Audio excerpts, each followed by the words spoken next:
ہاں یہ الگ بات ہے کہ اگر شوہر ناروا زیادتی کرتا ہے اور بالکل بے رحم ہے یا ایسا کوئی مطالبہ کرتا ہے کہ جو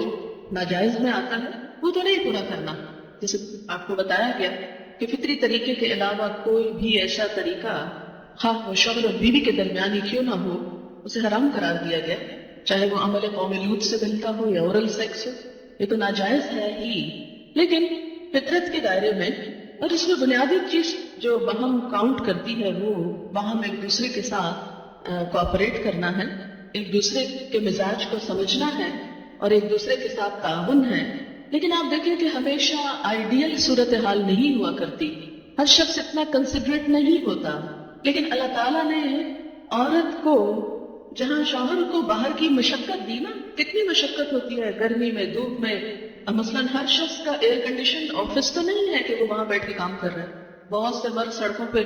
سڑکیں بنا رہے ہیں دھوپ میں کھڑے ہو کر, کچھ کھیتوں میں کام کر رہے ہیں, کٹائیاں کر رہے ہیں فصلوں کی, کوئی اور مکان بنا رہے ہیں, دھوپ میں کام کر رہے ہیں. تو مرد اگر سارے دن کی باہر مشقت کرتا ہے تو وہ بھی ایک پینفل کام ہے, اور اس نے محنت کی اور بیوی کے لیے سارا آرام فراہم کیا, کھانا پینا باقی ضروریات. اب اگر بیوی کو اس کا مطالبہ پورا کرنے میں تھوڑی تکلیف ہو رہی ہے تو کیا ہوا کہ موڈ نہیں ہے, دل نہیں مان رہا, تو کیا ہوا, نہ صحیح. لیکن اس کے باوجود جو عورت یہ سمجھتی ہے کہ میں اپنے موڈ کے خلاف جا کر بھی اگر اپنے شوہر کو راضی کرتی ہوں تو یہ میرے رب کی رضا حاصل کرنے کا ایک ذریعہ ہے, تو آپ دیکھیں کہ یہ وہ چیز ہے جس کا صلہ آپ کو اللہ دنیا میں دے دے گا. کیونکہ آپ یہاں صرف شوہر کی نہیں اللہ کی بھی اطاعت کر رہی ہیں, کیونکہ ایک مسلمان عورت کو اس کے رب نے یہ حکم دیا ہے. اور اس میں وہ حدیث آپ نے سن رکھی ہوگی اور عورتوں کو سنانے میں بڑی مشکل پیش آتی ہے مجھے ہمیشہ, اور عورتیں ایک دم افینڈ ہونے لگتی ہیں. لیکن بات یہ ہے کہ چونکہ اللہ کے رسول صلی اللہ علیہ وسلم نے فرمایا ہے اور ہم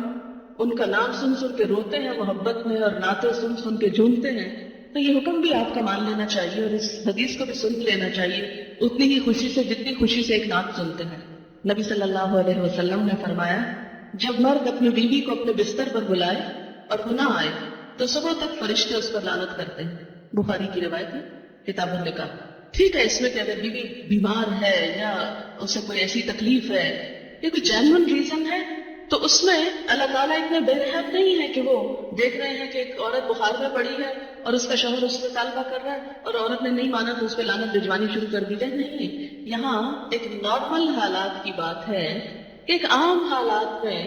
ایک عورت اگر اطاعت نہیں کرتی یا